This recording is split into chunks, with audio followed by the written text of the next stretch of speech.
Okay, family, Cable Game 93, back at it with like a final thought for the day.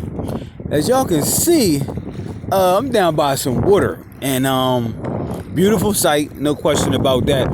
And for those that are familiar with the South, this is the Savannah River. This actually connects Georgia and South Carolina.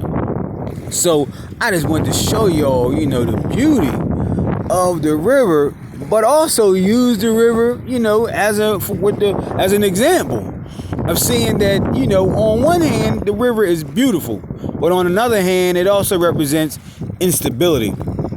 Because in real life, we normally, would prefer land, even though we may be fascinated by the beauty of the oceans, of the rivers, of the lakes, and different things that we may visit from time to time.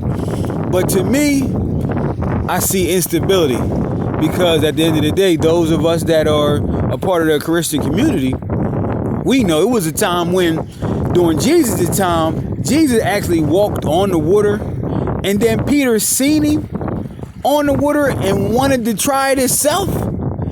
And Peter tried to walk on the water, and when he tried it, he began to sink. And to me, that's a strong indication of where we at, far as our humanity being separate from our divinity, because all of us are divine.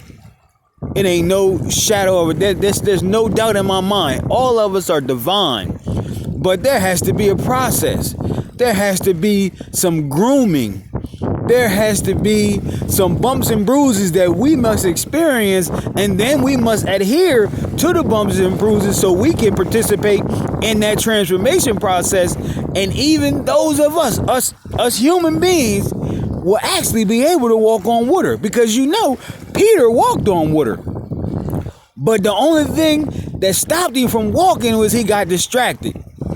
He took his eyes off the Lord. He stepped outside of the spirit. He began to focus on that inner hater and relator opposed to the motivator, and it caused him to begin to sink. So I just wanted to leave y'all on this note, family, that be encouraged that as believers in God, we can walk on water, meaning live life on life terms without being overwhelmed by the situation. It's possible. It was done in the Bible, and it can be done today. Just because that was done over 2,000 years ago, I still don't believe it don't apply to the believers today. Everything that they did in the scriptures, we can do the same thing today. But first and foremost, we must be prepared to fight. Because it ain't easy walking on water. It ain't easy staying focused on God, irregardless of what all the voices that you got to deal with, combined with everything that comes from the outside. It's not easy walking on water, but it's possible, family. And on that note, I'm going to end this current session, and I will encourage everybody to keep the faith. Later.